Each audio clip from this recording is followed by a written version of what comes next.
Oh, hello.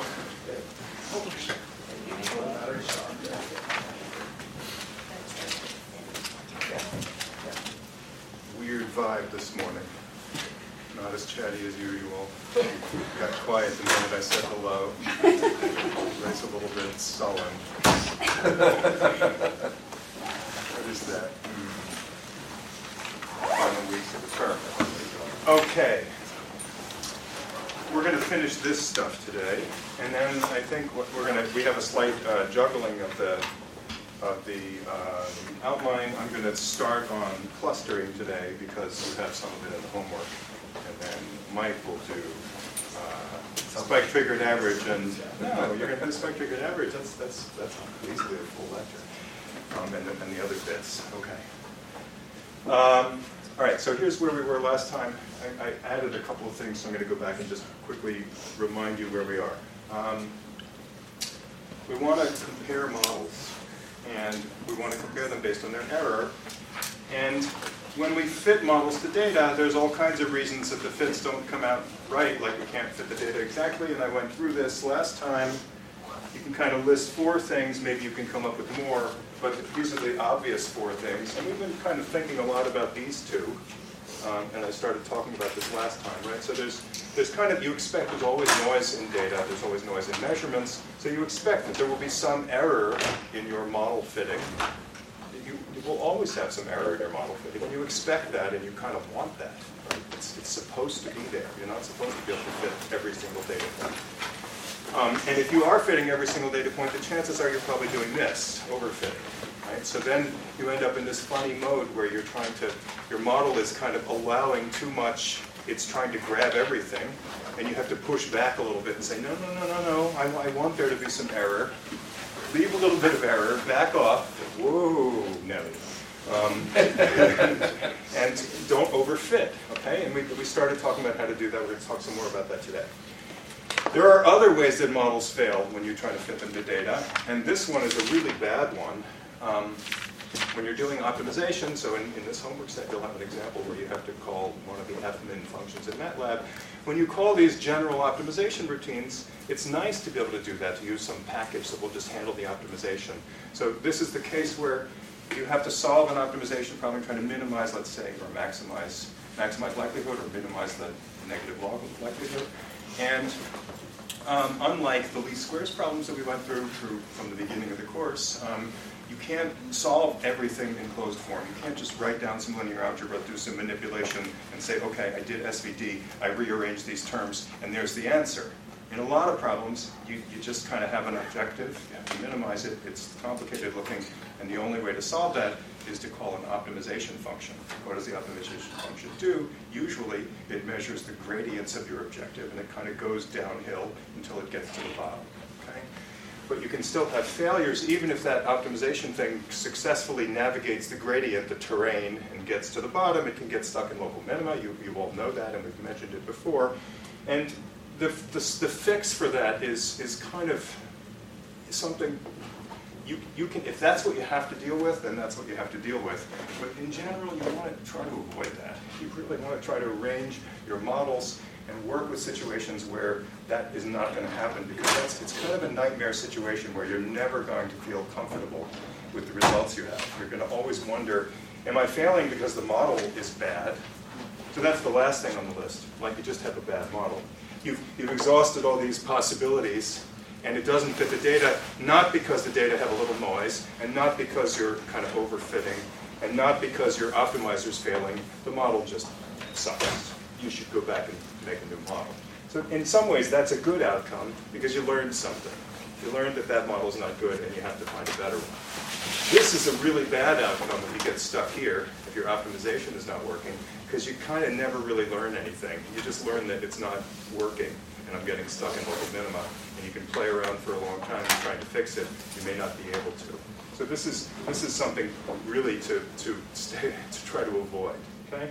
This one we know how to fix, and especially modern computationally oriented data fitting, data science, whatever you want to call it, computational statistics. We really know how to deal with this, and it's become bread and butter. It's out there all over the world. Okay. So let's go through that. So here's an overview of how you compare models. So in general, I said this last time, but now on a slide.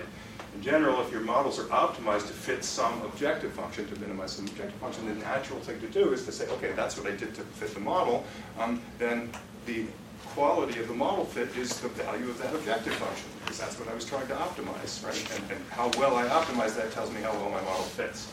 So it's pretty natural to do that, and that leads you to things like, well, if you have two least squares estimates, or let's say you have two different regression models, they do use different regressors, you say which one is better. The natural thing to do is to measure, well, how big is the residual? If one of them has a smaller residual, then that's fitting the data better. And if you have ML estimates, you take the two likelihoods for the two models, and you compare the likelihoods. The standard thing is to take the ratio, but that doesn't matter. The point is just to compare them, right? You can take the ratio, or you can take the log of the ratio, and you see all of those things in the literature, but the bottom line is compare the likelihoods, because that's the thing you were optimizing. And if it's a map estimate, we have a different name for it, but in the end, it's the same idea. Take the posterior, because that's the thing you were maximizing, right? Map, M-A-P, maximum A posteriori. You're maximizing the posterior, or minimizing the log of the negative log of the posterior. And when you compare that, if you take the ratio, it's called a Bayes factor. I mean, I hate all these names that people come up with. They're all over the map, and none of them are lining up in parallel, and some of them don't even make sense, like support vector machine. But that's what we got. That's what's in the literature. That's what you have to face when you go to describe what you're doing. So I'm not a name or even a verbal person. I'm kind of a visual person. So for me, I have to understand the concept. The concept is really simple. Just compare the posteriors. Whether you're taking a ratio or you're taking logs and subtracting them, whatever, you're going to just compare the posteriors, and the model that wins is the one that has the bigger posterior or the smaller negative log posterior. Okay? The problem with all of that, that's all fine in theory, in principle, but the problem you hit immediately is that if you fit the data, you fit your parameters using this objective, and you fit it to a set of data, if you now measure the value on that same set of data, it's like you're double dipping. You used the data twice. You used it once to estimate the parameters, and you used it again to estimate the error of the model. And you end up overfitting. Okay? And so you really don't want to do that. What you really want is not that error. What you want is fit the model to the data, and now I want to predict how much error would I have if somebody gathered some more data, or if I were to make more measurements. How good would those be? And this way, you can't overfit because you're fitting to a separate set of data than the one you're testing on, okay? And so I should have said last time, but I kind of hate it, so I avoided it, but Mike nudged me and reminded me I have to tell you this. But this is the picture of the overfitting. We talked about it a lot. Here's the point. Okay, so there is a literature in the statistics community. It comes, I think it's in the 70s. Yeah, I have the dates on here. 1974. So this is kind of pre the computing era. People, of course, recognized that this overfitting thing is a problem. They said, well, when I want to compare models, especially if the models have different number of parameters, it's not a fair comparison. The one with more parameters can kind of soak up more variance. It can kind of fit the data more accurately, and that's not fair to compare something with 10 parameters to something that only has 2 parameters. Some people think about this as an implementation of you want simplicity, right? I want the simpler model should have some benefit, right? Even if it doesn't fit the data quite as well, I should give it some sort of a boost, okay? So the idea is that there should be some penalty for using more parameters. And in a sense, that's what can push back against overfitting. You say, well, yeah, you can fit the data perfectly, but then you have to use all those parameters. It's better to actually back off, fit the data a little bit less well, and use fewer parameters. So the idea is very simple and intuitive. The question is, how do you do that? And what is the penalty supposed to be for the extra parameters? So people have worked on this and studied this, and they've tried to come up with general answers to that question, mathematical answers. And Akaike, I don't know if I'm pronouncing that right. I apologize to whoever I need to apologize if I mispronounced it. But there's something called the Akaike Information Criterion, AIC, and you'll see this in papers. People will use this. And this is basically a modification of the likelihood. So you compute your ML estimate. That's this, right? Theta hat equals the argument over theta of P of D given theta D as a data vector. I just smashed all the data together in a vector. And given theta, and for simplicity, we're imagining there are scalar data values, and I put them all together in a vector, so there's n of them. And you take your ML estimate, you plug it back in. So here, that's this. This is the likelihood on the data that you fit, the thing that I just said you kind of don't want to do. But now, instead of trying not to do that, you're just going to try to correct for the fact that you've, for the number of parameters. And the correction looks like this. So that the AIC value is, you take the log of the likelihood. That's a natural log, ln, right? 2 times the natural log. We've seen lots of log likelihoods all over the place, right? And in the Gaussian case, this is a natural thing to do because a log of a Gaussian turns it into just a quadratic form. So this is, think of this as the squared error in the simple in the Gaussian problem. Okay, if you have Gaussian noise, if you're doing Gaussian regression, this is basically squared error. And over here, you balance that with another term, which is 2 times. They usually just put a k here when you read about this in papers or even in Wikipedia. I wrote it out explicitly. This is the dimensionality of theta hat, the number of parameters. Theta is a vector of parameters. So this is going to be the dimensionality of that parameter vector. I should have written a vector over theta here. Okay? So if you have 2 parameters, you just put 2 times 2 here, 4. If you have 100 parameters, then you put 200 here. And this thing is something you're trying to minimize because it's a minus log likelihood. Okay, you're trying to minimize it, not maximize it. And this is going to hurt you. Every parameter you add is going to hurt you. And it scales linearly with the number of parameters. You just keep adding them, right? That's 2 times the number of parameters. Okay? So if you have two polynomial models, one of them uses only 2 terms, and one of them uses 10, the one that uses 2 terms has a 4 here, and the one that uses 10 has a 20 here. So you're giving a big advantage to the cheaper model, the one with the 2 parameters. Of course, if it fits badly, then this will be worse for the 2-parameter model than the 10-parameter model. And this is just going to trade these 2 things off. Okay? So this is a way of doing this. And if you run this on that polynomial regression problem that we saw earlier, it'll give you kind of something reasonable, something ballpark reasonable. Now here's the bad news. So this is called AIC. Information is here because this is a calculation, a pretty complicated derivation based on information theory. There are a lot of assumptions in there and approximations. I have tried to read through the original paper and found it pretty rough going. And the reason I was kind of looking at it is I wanted to express to you, okay, so what are the rules? Like, when do you use this tool? If we think of this as a math tool, this course is called Math Tools, think of this as a math tool. My rule about tools is that you should always understand what they're for, when you're supposed to use them, how to use them, and then when you get the answer back, how to interpret it, right? And I can't really answer those questions very well for this thing. I'm not sure exactly when this works and when it doesn't work. I'm not sure exactly which models it's kind of meant for and which ones it will fail on. I'm kind of not sure about any of it. And the truth is that the statistics community is not so sure about it either. There are papers about this and there are studies. And this is not the only measure. So if there were one universal measure that sort of compensated for parameterization and complexity of models, right? If there were such a thing, then we would all use it. That would be great. If you had something that had some guarantees and you knew that it always worked, you would just use it. Here's the problem.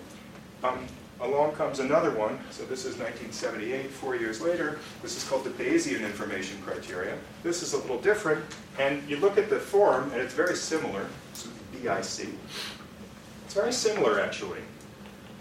It has this term, which is twice the log of the likelihood, negative twice the log of the likelihood. So again, if this was quadratic, if this was Gaussian, this would just be a quadratic term. It's a squared error against your data. And what is this? Well, this thing has the same dimensionality of theta, that is the dimensionality of the parameterization. And it also has another thing. It multiplies that by another thing, which is the log of the number of data points. The dimensionality of D is the number of data points you have. D is a vector containing all the data, right? So this is the size of the data. You take the log of that, natural log of that, multiply it by the dimensionality of your model, and that's your penalty. So obviously this penalty is going to be worse than that penalty, a lot worse, because this thing is now amplified by the log of the amount of data.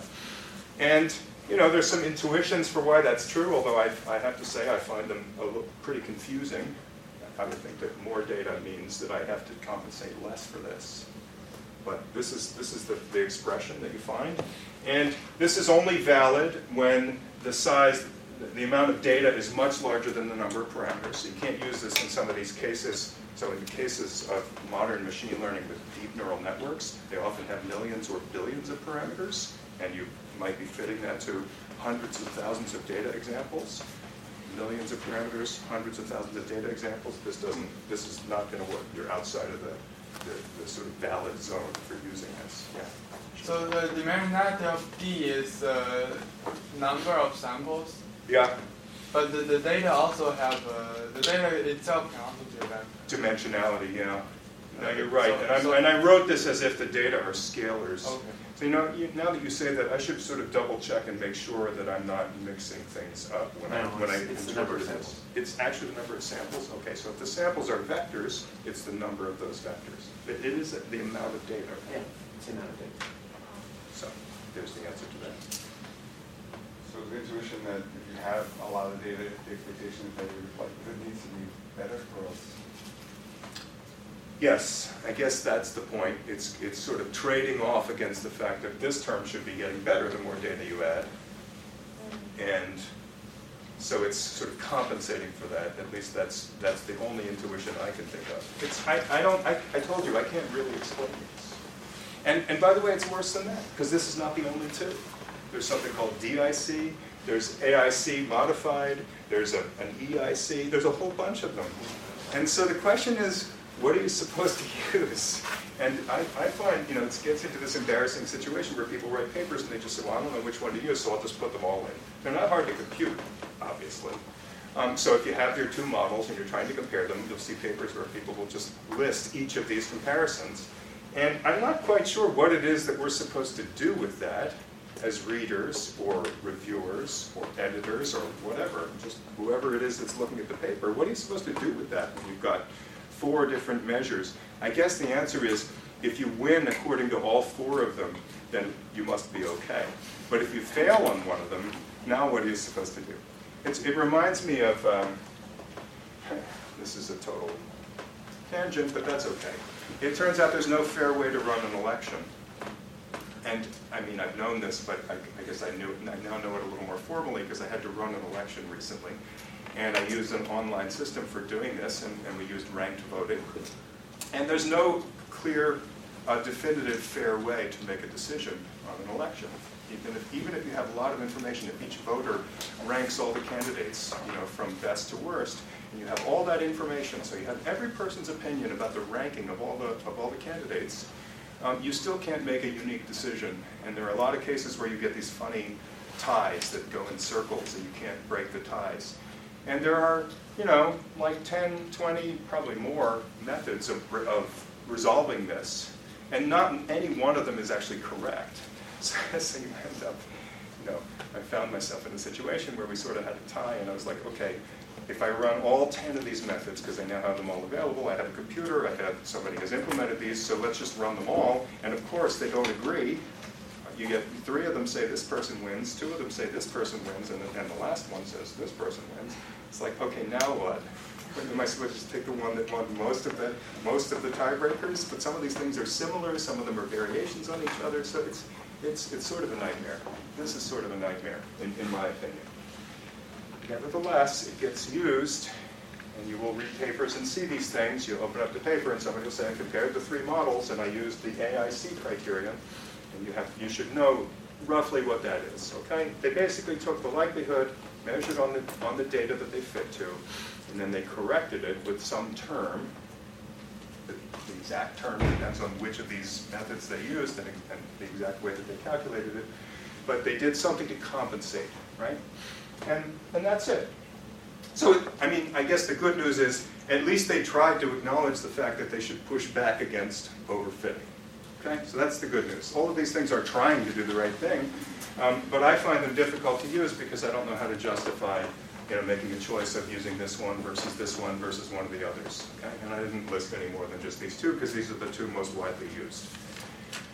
Okay, that's all I'm going to say because I think the other option has really kind of taken over. In the modern era, when we use computation, we just do cross-validation. Cross-validation, I started explaining last time, you just partition your data set into chunks. One chunk is the training set, one chunk is the test set. The test set could be as small as just one data point, if you want. So you do all against one. You fit to everything but that one, and then you evaluate the error on that one. That's called leave one out cross-validation for obvious reasons. And then you just do that a lot of times, and you get an estimate of what your error is. On the held out data, the test error is then a more usable thing for doing cross-validation. Yeah. So let me add a couple of remarks here. And I've been guilty in papers of doing what Eero just complained about. And people do stuff that's even more bizarre, which is they compute AICs for multiple subjects. They have a pile of AICs, and then they do frequency statistics on the AIC values, which is just bizarre. Okay.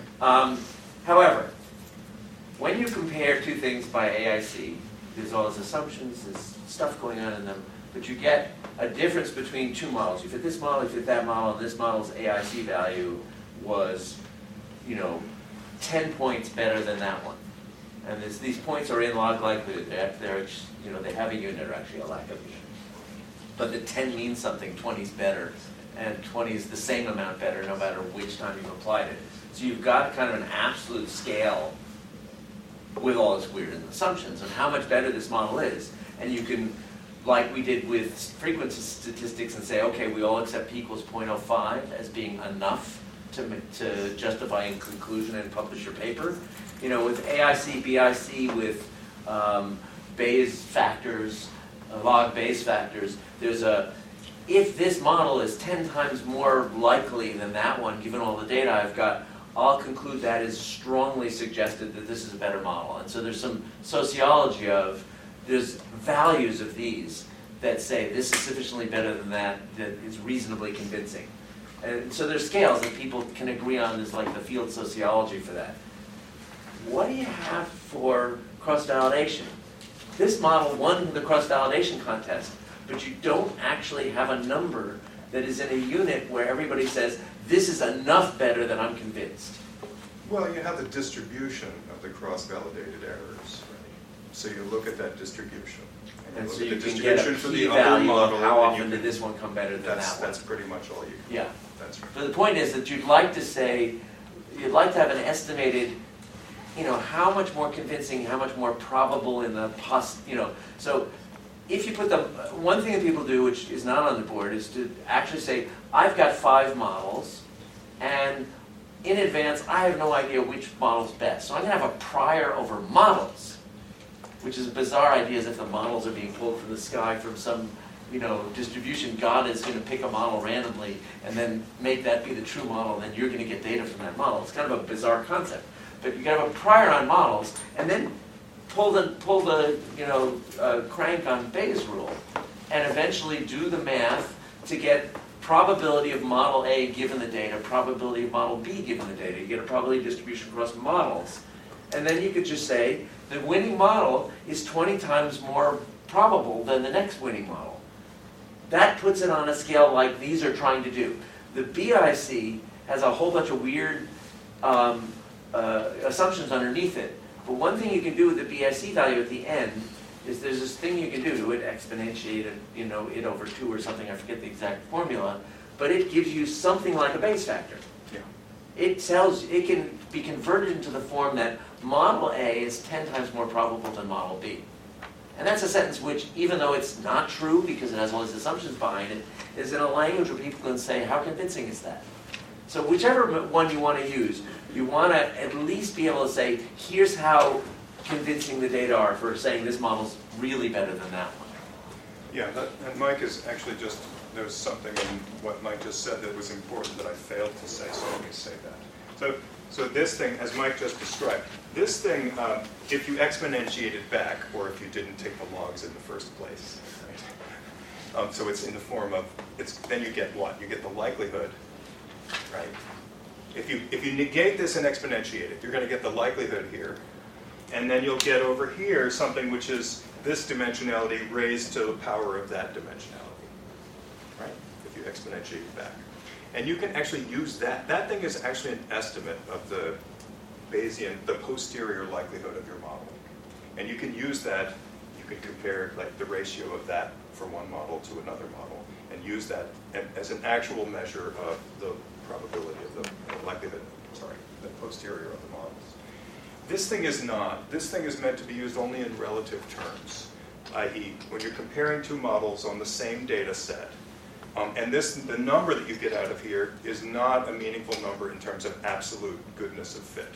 This is meant to be used in a relative format, like comparing two models. It doesn't mean anything by itself. Whereas this one actually has a meaning, and under certain conditions and asymptotically, it converges to the base factor. But the ratio of these exponentiated converges to the base factor. Yeah. I have actually two questions. So the first one is, when you said when you have cross validation, you get a distribution, and what do you do with the distribution, like a permutation test or something like that?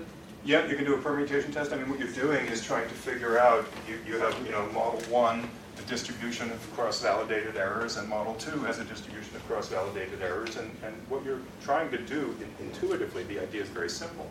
I'm looking to ask, is there a clear winner?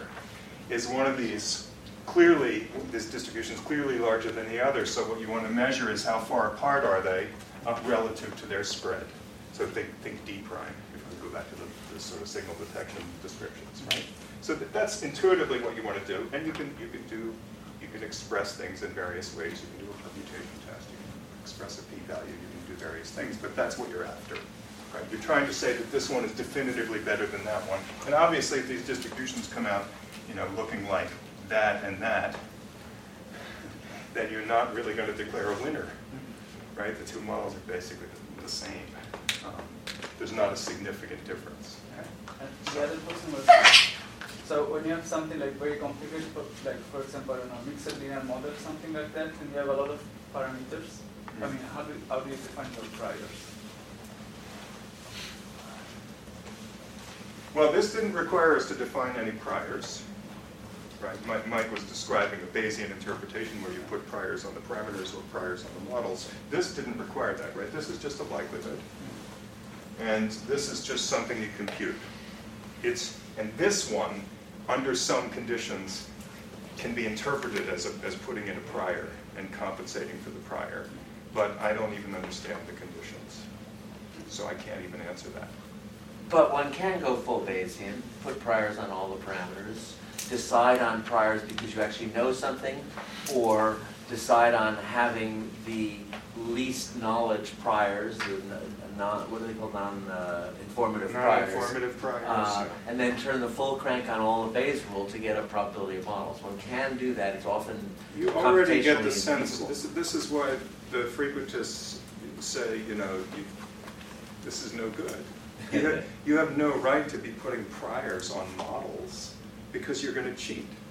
That's a subjective thing. You're just going to favor your model and say that has a higher probability and you'll unfavor the other models. And there are subtle ways to do that, not so blatant as what I just said. We don't have to be Trumpian about it. We can be more delicate, and we can even try to hide it in a clever way.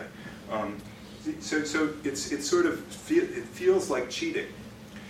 What we did last time, and now let's get back into this because this brings us back to our topic. We started talking about regularization. Okay, so what's that about? So now I'm trying to select between models, and the case we're thinking about is nested models, like the polynomial case, polynomial regression. And we talked about the fact that one way to resolve this is to put in, so what happens when you get this fit, this crazy blue line, what's going on is that the polynomial is turning on these higher order terms. That's why it's so wiggly, right? These are like, fifth order terms, eighth order terms, things that wiggle a lot, right? X to the eighth is something that wiggles a lot, right? And they're making those terms big, and they're making them compensate and sort of trade off against each other so they can get this to go exactly through each of those data points. That's what's happening. So you say to yourself, I don't want all those giant terms giant high-order terms that are wiggly like that in order to get through every data point. That's ridiculous. I need something that's, you say subjectively, I want something and intuitively, I want something where I push back against that. And I don't want to push back by using less parameters. I just want the parameters to be small. Stop putting those big terms in, right? Stop it. So you tell the thing, okay, I want these things, the betas, to be small. I don't want them to be gigantic. And how do you do that? Well, you sort of push back gently. You don't insist, okay, this is the maximum they can be. You push back gently, and you do that like this. You add something to the objective. So here's your normal objective, and you add this to it that says, you know what? I'm going to favor things. I'm going to prefer things where the betas are small, and the way I have a bunch of betas, and I'm not going to insist on any particular one of them being small. I'm just going to lump them all together and make the whole thing small, and the easiest way to do that would be something like the L2 norm, the squared vector distance, which is exactly what that is, right? That's the sum of squares of all your betas. I want that to be small. That means none of the betas can be huge, and in general, I'm going to be pushing all of them to be small. If the data, this term, requires that some of them be bigger, then you're going to let the data do that. The data can decide, okay, this one should be bigger, but these other ones, they don't need to be big, so this thing will say, okay, make them small. Right? So you're kind of trading off between these two things. The data is saying something, this thing is saying something, and you're going to trade off between them, and the way you trade off is with this knob, which usually gets the letter lambda, the Greek letter lambda. There's nothing special about the letter lambda, that's a number, but you get to pick it. Okay, so now we're back in exactly what we were just complaining about, the frequentist complaint, because if we interpret this from a Bayesian perspective, this is a map estimate. It's a map estimate because if I wrote down likelihood times prior, that gives me posterior, and I took the log of that, this is a Gaussian likelihood, the log of a Gaussian likelihood, negative log of a Gaussian likelihood, okay? And this thing is the negative log of a Gaussian prior sitting at 0, okay? That's what this says. This is equivalent to just writing down a map estimate and assuming a Gaussian likelihood in prior. You take the negative of the log of that, and you get this sum of these two terms. Now, hang on a second. So what we just did is cheat, right? Because we just put a prior on our model. We put a prior on beta. You're not allowed to do that, are you? And the answer is sort of, well, yeah, you are. We did something a little funny. We put a prior on beta. We said, you know what? This was my model. This is my description of my data. And I'm going to put something in there, a little extra, to say, you know what? I don't want you to just pick any old beta. I want a small beta. You are expressing a sort of subjective prior by saying that you want it to be small. But you didn't do the whole thing just insisting on the prior, because you're not going to pick lambda. So you rescue yourself by saying, you know what, I'm going to impose the form of the prior. It's e to the minus lambda times beta squared, i.e. it's a Gaussian. I'm going to impose that, and that's a little bit of an arbitrary choice. Who said it had to be Gaussian? I'll look at another case in a minute. But you did pick something. But then you say, okay, I realize that's a little bit cheating, that I put this thing in, so I'll give something back by saying, well, I'm not going to pick lambda, because I don't know what the variance of that Gaussian prior is in advance. I have no idea. So what I'm going to do is I'm going to let the data tell me how to pick lambda. I'm going to cross-validate. So that's the trick. It's like you say, I'm Bayesian, damn it. I'm going to put a prior on this model. I'm going to put a prior on these parameters, and then everybody says, you can't do that, and you say, all right, I'll give you something back. You get lambda. I'll set lambda from the data, so I'll be frequentist in setting lambda. It'll come from the data, but I'm hanging on to this form. Okay, so this form is Bayesian, but the lambda is frequentist. This thing was frequentist. We go back and forth, frequentist Bayesian. It's all about whether you're going to insist on things and just put them in, or whether you're going to say, no, I want the data to decide. I just want to let the data decide. If you just let the data decide here, Then you get the blue curve. Okay, that's ridiculous. So then you back off and you say, you know what, I'm going to fix this by putting in a little bit of a prior. I'm going to assert something onto the problem by saying I want the data to be small. But I won't completely insist on how small. I'm going to let the data decide how small. That's letting lambda float. Okay? And we're going to choose lambda by cross-validation. Okay? So that's the basic story. And when you do that, you get this pretty good answer. That's this red curve. So at least by eye, that looks pretty good. That looks like a reasonable choice. It's leaving some error. It's not going through every data point. But it looks kind of smooth and reasonable. Okay. And when you actually go and you look at, whoops, let's try this. Oh, and let's make sure we understand what that is. You guys should know what that is because you've seen lots of things like this going all the way back to early in the course. But let's just make sure, because we're going to see more of these in a moment. Let's make sure we understand what that is. Okay? We have two terms. It's a slightly different version of stuff we've done before, so it's worth probably mentioning. Okay, so we have two terms in the objective. They're both quadratic. And because they're both quadratic, the error surfaces associated with those two terms, if I were to plot equal value contours for each of those two terms, I'm going to get ellipses, right? That's what happens when you have a quadratic thing. The equal value contours are ellipses. We talked about bowls that are parabolic, right? So this thing there are two bowls, one associated with this term, one associated with this term. Start with the second term first because that's the easy one. That is just a bowl that sits at the origin and is circular, right? So there's a bowl. I didn't bring my bowl. I know you're disappointed. But there's a bowl that does that, comes up away from the origin. And why is it circles? Because this is just the sum of squares. This is in beta space, by the way, just in case that wasn't clear. Beta 1, I'm imagining two-dimensional beta so we can draw the pictures. Here's beta 1, here's beta 2. So this is a bowl that penalizes the squared distance from the origin, i.e. the radial distance from the squared radial distance from the origin, right? Sum of beta 1 squared plus beta 2 squared is r squared, distance from the origin. So this thing is constant when r squared is constant. And so this is a bowl with circular contours that comes up out of the origin. What's the other term? Well, that's an elliptical bowl in general. And we went through the geometry of expressions like this a lot when we did regression at least squares, and again when we talked about Gaussian. So I'm not going to rework all that geometry, but you know how to think about this with SVD, right? And ask, when is this thing constant? And this is constant on ellipses, and they will not be centered at the origin because beta's sitting here, and there's this offset, y, right? So in fact, the way this looks is that it's ellipses that are, they have some center somewhere else. And they have some shape, whatever it is, right? So now I have these two things. The terms, I have a sum of whatever the value of this function is. The value depends on how far I am from the origin. And whatever the value of this function is, but there's a lambda, which is controlling the strength of this one, okay? So now, first of all, if I set lambda to 0, then this thing basically becomes flat. I don't really care about it.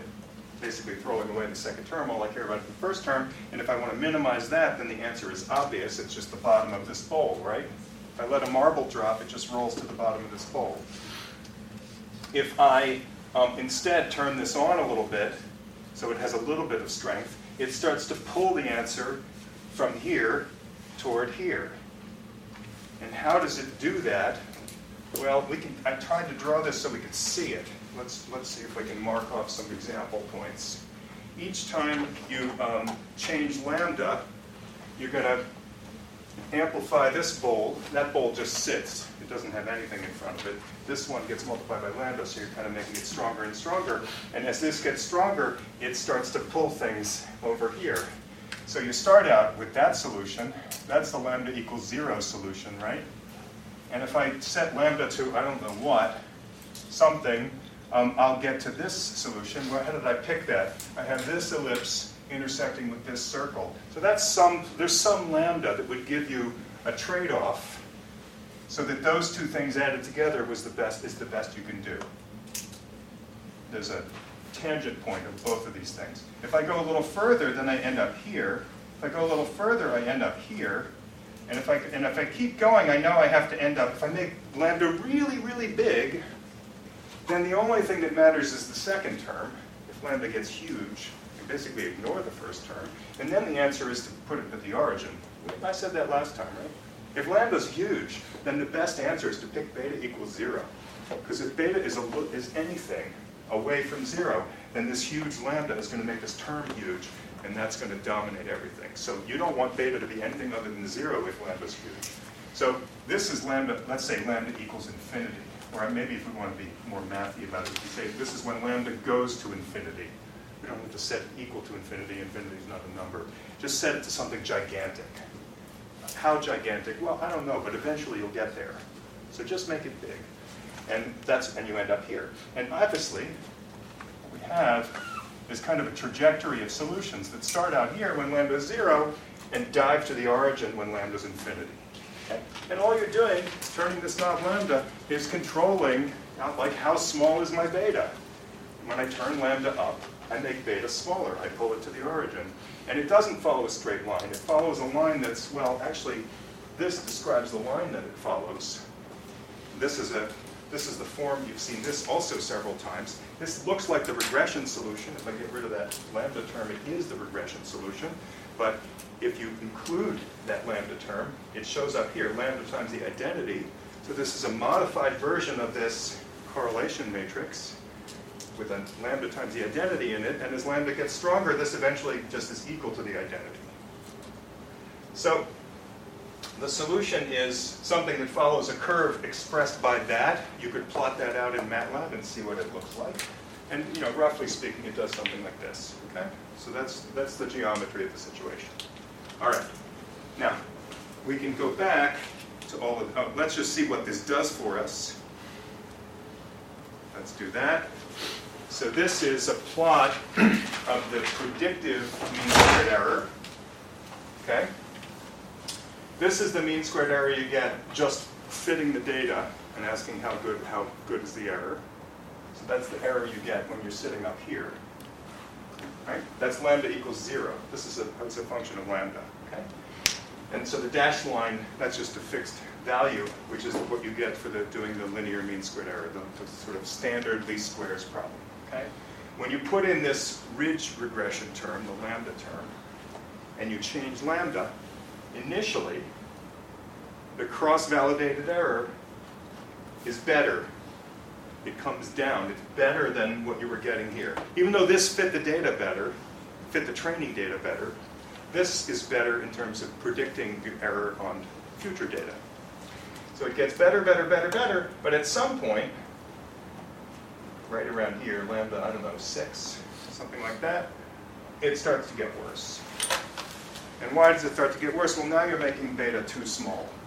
And you're starting to, basically ignore the data. If you make lambda really big, you eventually just completely ignore the data. It's like the data aren't there.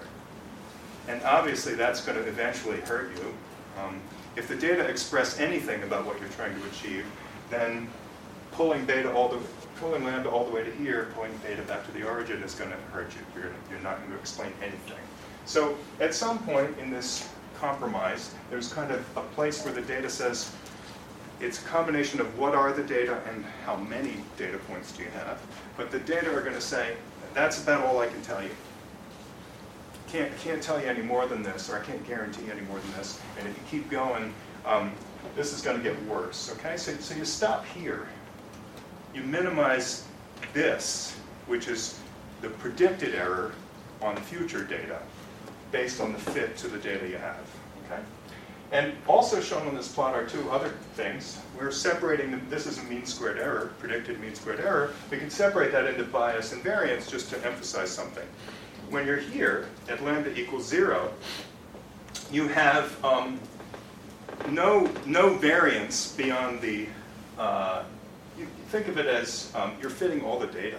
You're going through every data point. Think of the polynomial regression picture, right? You go through every data point, there's no error. There's no variance. But there's a huge bias. in terms of predicting future data, you're going to make disastrous mistakes. Sorry, I said this backwards, didn't I? I said it backwards. Yeah, right. So the predictive error, there's a huge variance, but there's no bias. That's what I meant.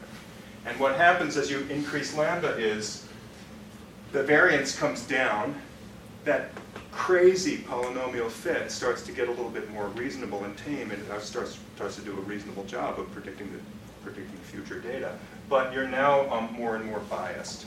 You're biasing yourself toward, basically a nice, smooth, low-order curve, one that doesn't have too many terms in it, small betas. And that bias is eventually going to hurt you.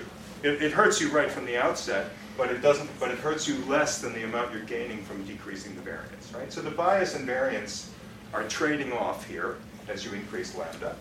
And that's what happens in general with Bayesian estimators. The prior is biasing your answer, which in the old days of early frequentist thinking, bias was a bad thing. You didn't want bias.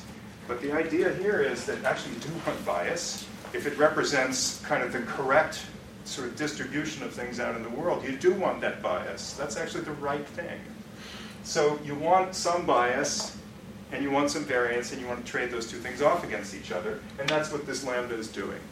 By introducing the prior and controlling its strength, you're controlling how much bias you're going to introduce. That's this red curve. And how much variance you're going to save or reduce. And you keep going until those two things, the sum of the squared bias and the variance is the mean squared error. We talked about that a couple of times. So this black curve is just the sum of the red and blue curves, right? And this is the place where you minimize the combination of the two. Okay? Yeah? So another problem this can solve is that when your dimensionality is much higher in your data points, Yeah. then essentially the hyperplane that you're fitting in all the directions will be the same. It's not going to be optimized. Yeah, that's right. So what ridge regression does, if you actually have more parameters than data, is it'll just set to zero all those parameters that aren't doing anything. They're unconstrained. So think of that as, I'm trying to think if I can show you on this picture. I mean, it's a situation where setting them to zero doesn't cost you anything in the error term because the data are not constraining them. But it saves you a lot in the lambda, the regularization term, the lambda times beta squared term, right? Because you can set those components to zero. So it will. In fact, a tiny bit of this regularization will always achieve that. If you've got more data, sort of more parameters than data, you will always be able to squeeze out extra parameters. You don't need much, you only need a little bit of lambda to do that, because those dimensions are completely unconstrained by the data. And therefore, this thing will just say, okay, squeeze it out. There's no harm in doing that. You gain something from the lambda term, and you don't lose anything on the other side. So there's no trade-off there. There's no compromise. Normally, there's a compromise. You're kind of fighting against the data when you put in the lambda term. But in those cases, there's no compromise. So you just do it. It will just do it automatically. But you may get in situations where there are non-unique solutions that give you the same error when you do that. Sure, there are non-unique solutions that give you the same error. This is just choosing a particular one. So that's, I mean, it doesn't mean it's right. It just means you asked for the smallest one, so that's what it's giving you. You put in a prior that said you want the betas to be small. So it's basically saying, well, if your data aren't telling me what to do with this beta, I'm just going to make it small. In fact, I'll make it zero, because your data didn't tell me what to do with it, so I'm going to make it zero. Is that the right answer? No. It's just that the data didn't constrain it. So, and you choosing a prior that said I want things to be small, that's what constrained it, right? That's where the choice came from. So what if some of your parameters are not relevant to the model? What do you mean by relevant? So if you think those parameters are relevant for fitting your model, some of them are not really related to optimizing your model. Sure. That's just a more sophisticated variant of your previous question, right? So your previous question is, what if you have a beta in here? You just don't have enough data to constrain all of the betas, right? You have 50 betas and you have 10 data points, right? So in that case, you can work through the linear algebra. There's a whole subspace, a 40-dimensional subspace that is unconstrained. There's no constraint on it whatsoever. And moving around in that subspace of betas, you can do anything you want. It won't have any effect on this term. It won't do anything. So how do you choose? Well, you go to the other term and you say, well, this term, it does affect if I move around in that space. And this term is saying go as close as you can to the origin. So for that subspace, that piece that's not constrained by the data, this term will say, set it to 0. So you can actually do the linear algebra and partition it. And you just say the things that lie in the null space over here, it's actually the null space of x that you're talking about.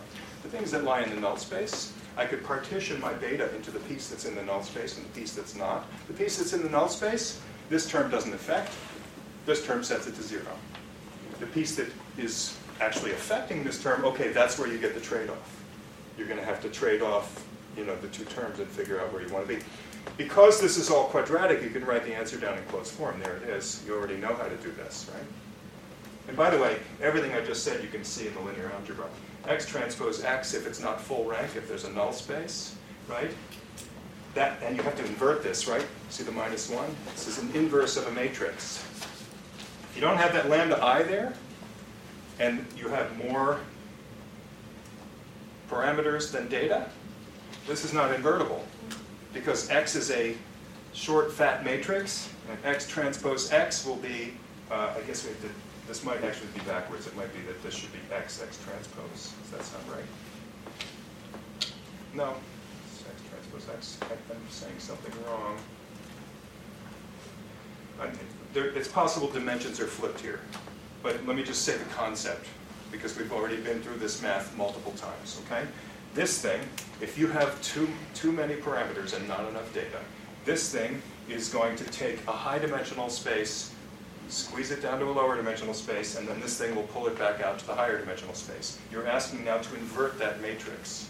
You can't invert that matrix, because that matrix reduces things to a lower dimensional space and then pulls them back out. So it is not invertible. It's losing information. If you take data, if you take a vector space and you squeeze and you project it down onto a lower dimensional space and then you pull it back out by basically sticking it in the higher dimensional space, you can't invert that because you threw something away when you project it. Okay, so this thing is not invertible in that case. What happens? Well, this comes to your rescue. When you add this, it is invertible. And what is the inverse? You can actually work through the inverse. You do the SVD. You go into the space, of the singular vectors, and you realize that all the places where the singular values are 0 of this thing are now going to have singular values of the combined thing, which are lambda. So they're going to have you're going to have whatever the singular values are in the space that matters here, those will show up. And then at the end, you'll have lambda, lambda, lambda, lambda, lambda, lambda, lambda. All the dimensions that are not constrained by this will have a little lambda in them because you're adding lambda to the diagonal here. Okay, so that basically gives you the answer. When you go to invert this, these guys are it's going to cause these things to get set to 0, the ones that are just lambdas, right? So that's sort of the technical underpinnings of the answer to your question. But the simple answer is just it'll take care of those things automatically, as long as lambda's not 0. If I make lambda even a little tiny thing, it won't cause very much bias, but it will quickly resolve all those places where this thing is singular. Okay? All right. Questions, thoughts? Yeah? So in practice, how do you get a ballpark estimate of initial lambda value? Can you get a ballpark estimate of the initial lambda? Yeah. It's a good question. I don't have an answer off the top of my head.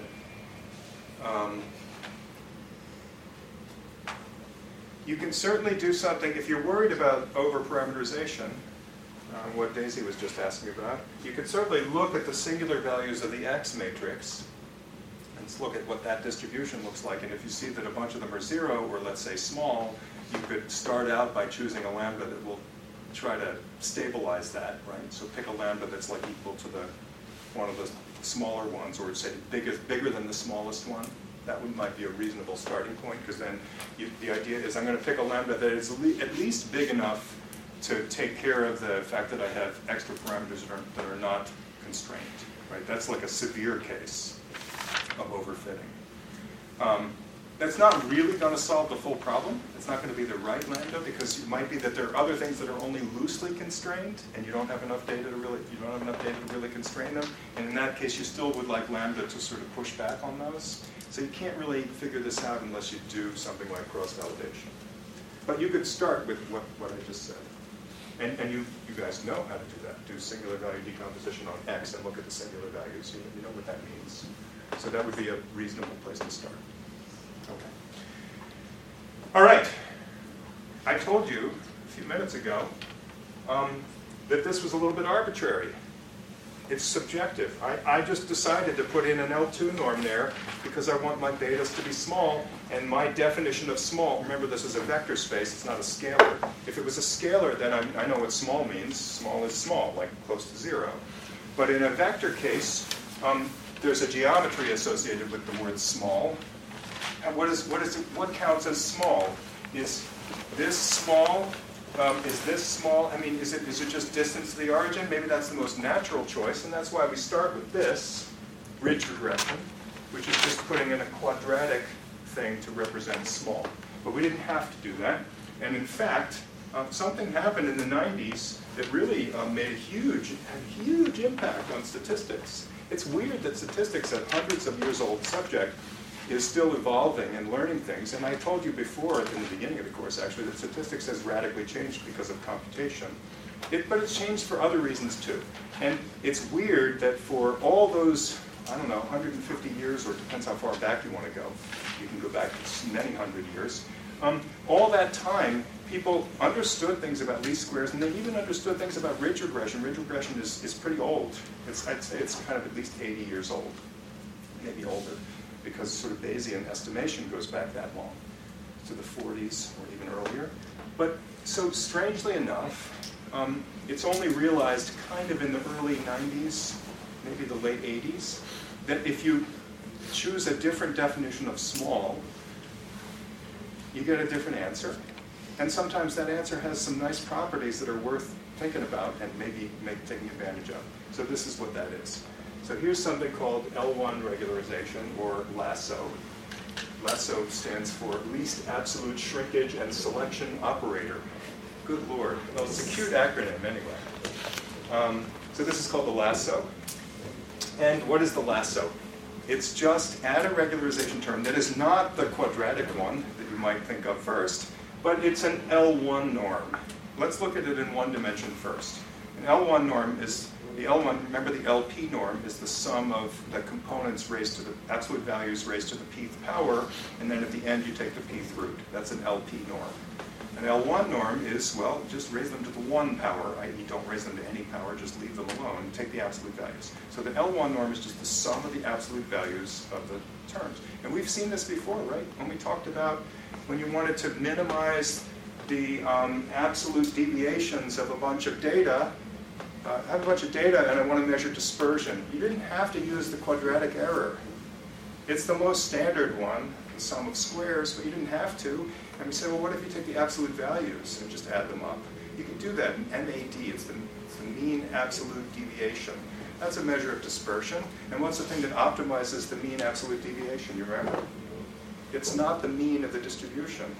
What's the thing that minimizes the MAD?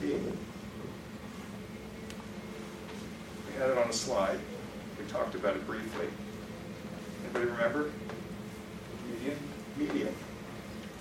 So all of a sudden you just get a slightly different measure of dispersion and of central tendency.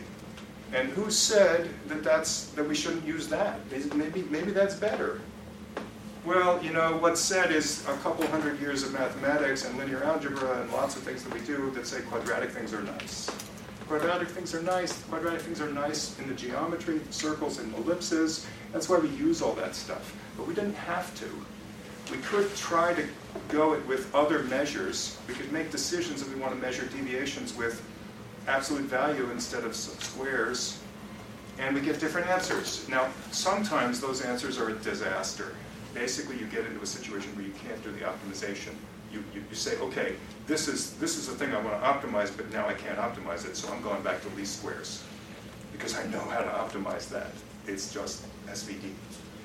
Okay, But here's a case where that sits kind of on the edge. You can still do this. You can use L1, and it's still optimizable. And it has very different properties, actually surprisingly different properties from L2. You might say, oh, what's the difference? Median, mean, they're about the same. They're not, actually. They're about the same when you have sort of symmetric distributions. They are the same when you have a symmetric distribution. And they're not so different if you only have slight asymmetries. But if you have a really asymmetric distribution, the mean and the median can be pretty different. And certainly the peak and the mean and the median can be wildly different in these situations. So sometimes this is a good thing to do. And here's an example. So let's walk through what happens. So let's do it in 1D first. If I write this down, this is regression, least squares again. I have y minus x times beta. Y and x are vectors. X is a vector of independent variable values. Y is a vector of measurements. And we know how to solve this. This is plain old least squares. You can do this with calculus. You didn't need this course to do this. You already knew how to solve this problem. You take the derivative of this with beta, set it equal to 0, and you solve it. Okay? We could have written it out with sums instead of vectors. But what happens when I add that? Lambda, I put lambda in, because once again, I'm going to say, I want beta to be small. I'm going to measure small with the absolute value, not with the square.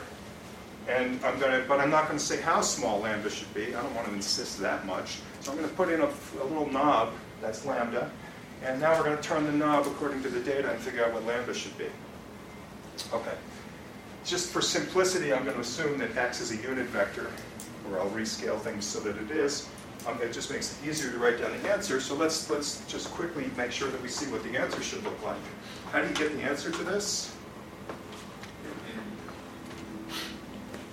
So my objective function, what should I write? O? Are we using O? What do we write for an objective function? O or E?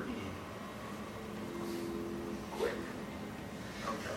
O looks too much like 0. I don't like it. Okay. I'll write E, but it looks Loss. like expected value. I Oh, like L. loss. Not L. I like L. I love that. I'm going to assert before this crowd publicly that me and E.J. Chichomsky invented that. We invented that loser sign. In 1992, at Cold Spring Harbor, I swear to God, we were making fun of each other. We were calling each other a loser, and at one point we did this. And that was 92. I don't think it existed before then, so there. I'm proud of that. All right, moving right along. So this is time for a break. Oh, yeah.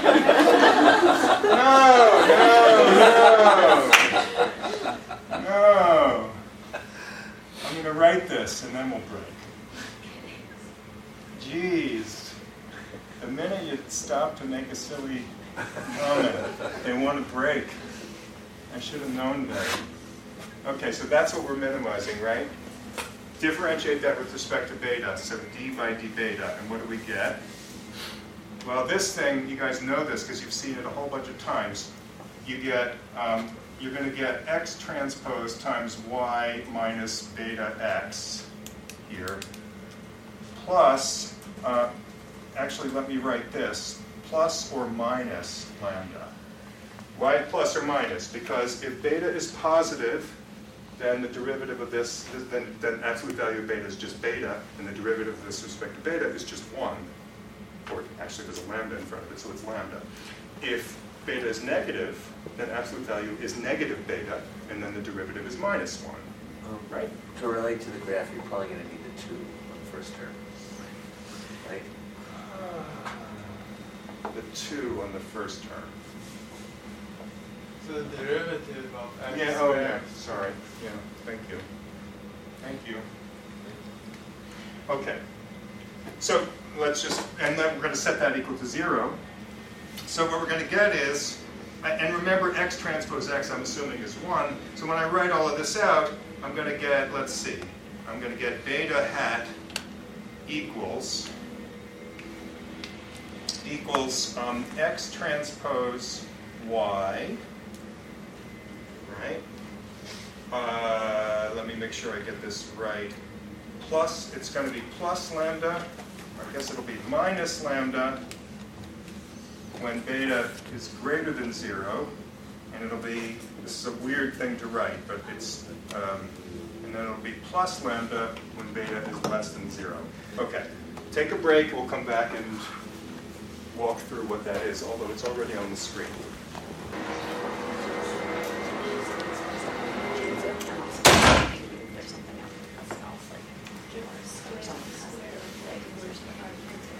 I think I left out 2, didn't I? Yeah.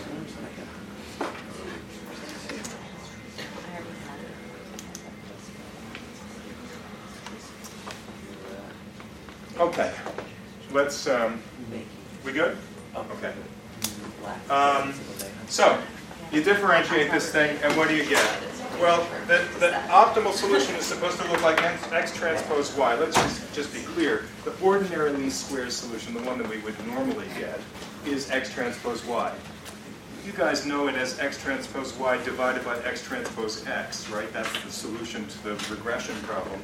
But we're assuming x transpose x is 1, right? That's this. So I left that out. So normally we get x transpose y. But here we get x transpose y, but it's kind of modified. It's x transpose y minus a constant. The constant is actually lambda over 2. I left out the 2 before the break. I just added it, right? Because there's a factor of 2 here. So it's x transpose y minus lambda over 2, or it's x transpose y plus lambda over 2, depending on which side beta is in. So this is a little bit weird because it's specified in terms of beta itself. But if you actually think that through and try to draw a plot of it, you get this. So let's look at these. So here's the normal ordinary least squares problem. Think of this as lambda equals 0, okay? Before we did the ridge regression, what ridge regression does in the scalar case is it just multiplies. It's the same solution that we showed previously, right? There's that inverse matrix, except in the scalar case, it's just you take x squared, which is 1 here, plus lambda.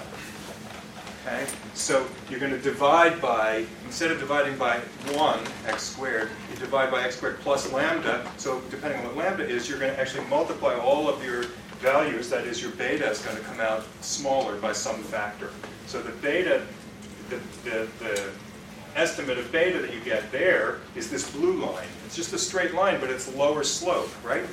You reduced, you're pulling beta down, okay? But in this case, you get the red line. This thing corresponds to the red line. So it's not just a linear rescaling of the answer. It's doing something funny. It's got this little kink, right? It says, take the black line and pull it down by lambda over 2. But you're not allowed to go negative. So you pull it down for the positive part, and for the negative part, you push it up. And so when you do that, pulling this down and pushing this up, you get this flat spot in the middle. And now what's going on? Well, depending on lambda, what this is going to do is, or depending on how strongly beta is driven by the data, if the data are driving beta to be big, that's the x transpose y part, then you're out here, then beta's going to end up being the one that you would normally get with least squares minus this constant lambda over 2. But if beta's small, if you have a small one, it's going to set it to 0. This section, there's a threshold here, which is lambda over 2. And you basically what you're saying is, if you're in this range between plus and minus lambda over 2, throw it away. You don't use that beta. So this thing has a very nonlinear behavior, a threshold-like behavior that says, if the data are strong enough to insist on using a big beta, do it. Use it. And if the data are too weak, or if it's kind of a smallish thing, throw it away. Get rid of it. Like actually set it to 0. So that's kind of weird and crazy. The geometry in 2 dimensions looks like this. So take this picture that I drew before. Same picture for this part, because this is our least squares term, right? But now it's an L1 norm. In 2 dimensions, the L1 norm is the sum of the absolute values. And we have seen this before. We talked through it a long time back when we were talking about P norms. The L1 norm does not have circular contours. It has diamond-shaped contours. like that. So instead of drawing all these circles, you have to take this plot that I had here and redo it.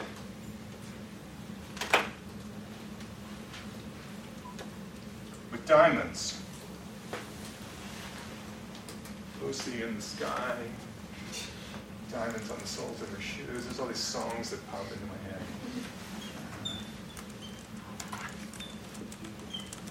This, unfortunately, this marker is on its last legs, the blue marker. Yeah, we should stop using it. Yeah, It's not going to come out on tape. well, but there's nothing else. Is the Uh, green okay. one going to work? We try the green one. A little better? A little better. Well, anyway, there's a picture on the slide. It just shows a single blue region. The point is, these red ellipses stay the same, but these are now, okay. Thank you. Where'd you find that? Hidden. The floor. Okay, that's better. Okay. So now what's going to happen?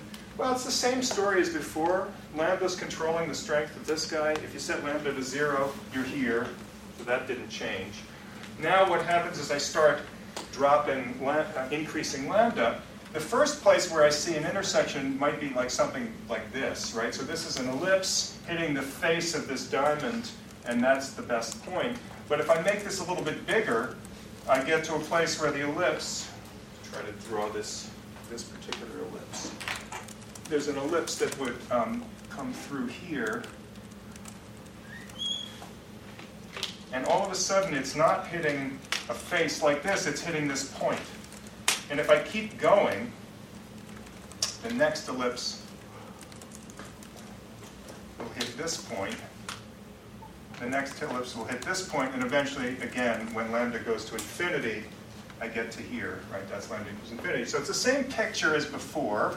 Here's lambda equals 0. Here's lambda equals infinity. The difference is that now I kind of work my way over this way. And as soon as I hit this axis, I stick to it and I go straight down. And that happens faster and kind of more severely. What's happening here is this regime. You saw it on the previous slide when I showed you what it looks like in one dimension. This is this regime where lambda is big or the data are weak. It's the trade-off between the two. And the thing just gives up. It sets it to 0. So once you hit this wall, it's the beta 1 in this picture is set to 0. Beta 2 is whatever it is along this line, but beta 1 has been set to 0. So this thing actually solves, it's often called a sparse inverse problem. We're trying to learn from the data what beta is. That's our inverse problem. And this is a sparse inverse problem because I want to choose a beta vector that has a lot of zeros in it. I'd like to turn off some of the terms. I want the zeros. That's what I mean by sparse. And so this thing promotes sparsity more than that thing. They both try to make beta small in some sense, but they have different definitions of small. And this one would prefer to see a bunch of things that are actually 0. And along the axes mean that something is 0. And you can see that this thing, because of the way the contours work, prefers to have things that are along the axes. The diamond has these points, these corners. And this is how that works in terms of geometry. So sure enough, when you go ahead and do this, I think the next slide shows it. No. Oh, I guess it's worth pointing this out. So this thing is still convex. As an optimization problem, this function, it's a function of beta, is a convex function. And so because of that, even if you can't solve it in one dimension, we can solve it in closed form. In multiple dimensions, you can't. But even so, it turns out that optimization procedures can solve this, and they can solve it exactly and with guarantees, right? So you don't have to run some function and worry about, oh, I'm stuck in a local minimum, I don't know if this is going to work, and I'm going to have to wrestle with that. No, you can do optimization on this and get an answer and be confident that you don't have an optimization problem. So that's good. And it promotes sparsity. So let me just show you what that looks like. Here's a data set. This is from this great textbook by Hasty, Tibshirani, and Martin Wainwright. And they have data here. They're trying to predict crime data. based on crime rates in 50 US cities. It's a 1990 study. And it's not their data, they got it from some big database. And they're trying to look at a whole bunch of different regression predictors. And the predictors are the annual police funding, the percent of people greater than 25 to 4 years of high school, the percent of 16 to 19-year-olds that are not in high school, the percent of 18 to 24-year-olds that are in college, et cetera, et cetera. So they have a whole bunch of things that they're regressing against. And they're trying to figure out, you know, what are the betas? Like how much do each of these things factor in or matter in explaining the crime rate, okay? So you take all these things, you have these vectors, right? Here are your cities, here are your data, here's your measure of all these things, and you do regression, right? And you realize you actually don't have enough data to fit, because they put so many factors in here. I think they had more than this, but this is the set that are in this table. They have so many factors in here that they're worried about whether they're going to fit the data, so they put in something to modify the regression, to regularize the regression. So here's ridge regression, so you add the beta squared term. And what's shown here, this technically, I don't actually even remember exactly how this axis is defined, but just don't worry about that label. It goes like this. Lambda is increasing this way. So it's kind of inverse lambda is plotted here. So if I start over here at 1, this is ordinary least squares. And these are the betas that I get, how much each of these things are weighted, and there's 5 of them listed here. Funding, not high school, college for, college, and high school. I don't remember which things refer to which elements. It doesn't matter. Point is, those are the betas that I get.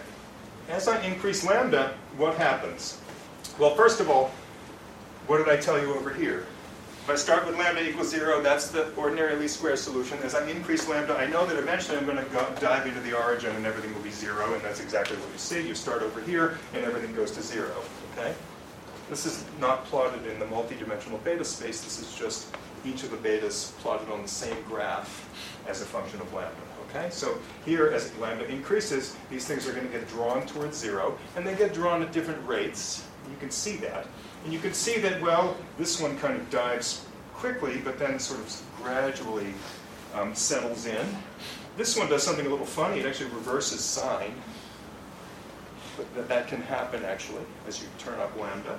This one dives down quickly. This one increases a little bit and then comes down. So they all do slightly different things. The overall mean squared error, like sum of squares of beta, is decreasing here.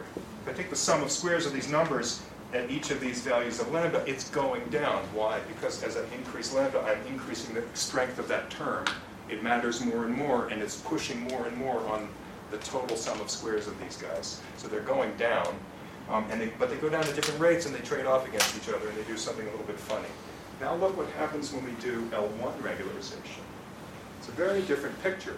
First of all, on the right side, it starts out in the same values, because this is the ordinary least squares solution, right? This is the same. 1, 2, 3, 4, 5. 1, 2, 3, 4, 5. These are the same. And it still has the property that I told you, that eventually everything's going to 0. That's true. So the two endpoints, 0 and the right, are the same in both graphs, but they follow very different trajectories. What happens here? First thing that happens when lambda starts to increase is that this thing, which is small to begin with, goes to 0. So I just turned off one element. Done. This one's out, and it's out for the rest. The rest of the, no matter what happens after this, it's done. Because you squeezed it out, you hit the wall. So we just hit one of these points where we hit the wall. If this one is done, beta 1 is gone. From now on, it's gone, and we're going to just follow this wall. But there are more. So this one disappears first. Which one disappears next? Well, it wouldn't be obvious if you looked at this, which one would disappear next. Maybe you would have guessed this college one, that that's the first one to get rid of, because it was the weakest. That makes sense. But now what? You would actually have a hard time deciding. It could be either of these. These start out almost the same. Or maybe it could be this one. This is about the same, maybe a little bit bigger. In fact, it is one of these, and it's this one. This bottom one shoots down next. So this one gets set to 0 next. If you keep going, turning up lambda, this one gets set to 0 next. You wouldn't have predicted that, right? Between these two, which one's going to go third? This is first, this one's second, which one's third? This or this? You can't tell.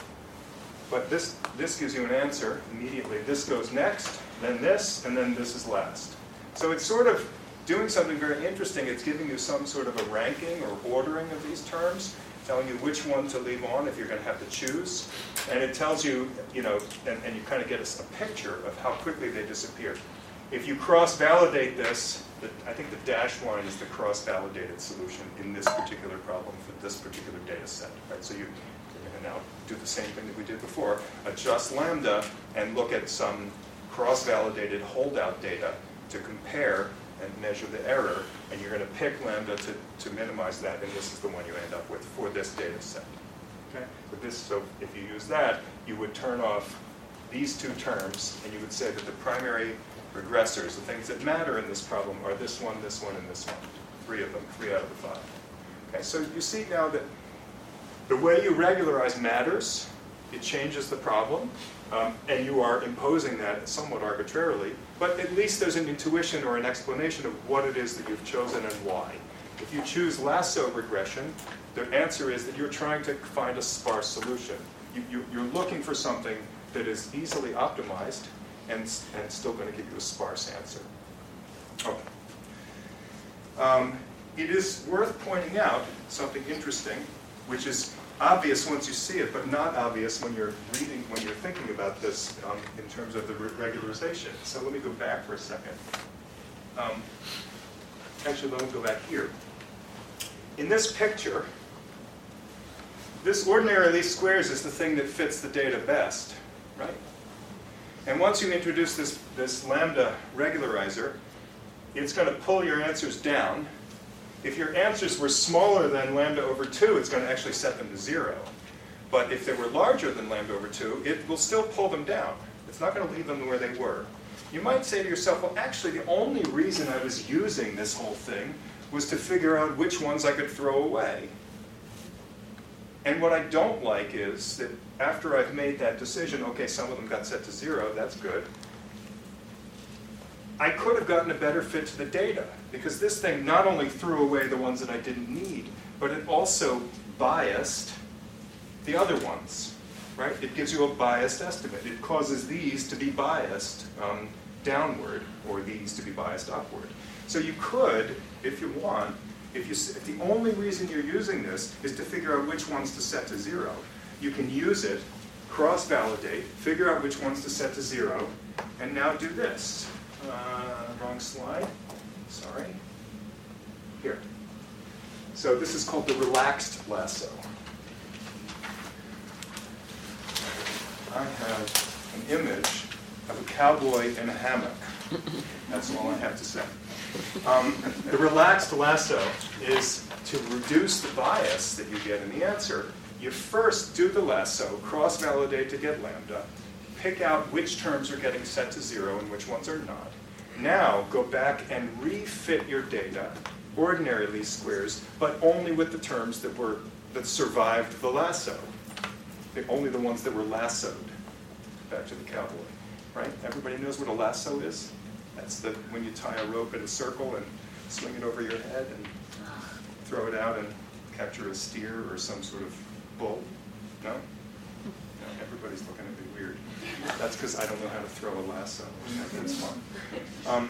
So then you take the ones that you've lassoed, the ones that actually are surviving this, you pull those aside, and you refit the data with those, but without the lambda term. You don't need it anymore. It already did its job, which was to figure out which terms to keep. Now take those terms that you're keeping, refit the data, and the picture is this. Okay? So here's what you're doing in this picture, just to give you a graphical illustration. You do the lasso with the right lambda, it gives you this solution, and you say, gee, this thing just told me to set beta 1 to 0. Cool. Now I know that I don't want beta 1.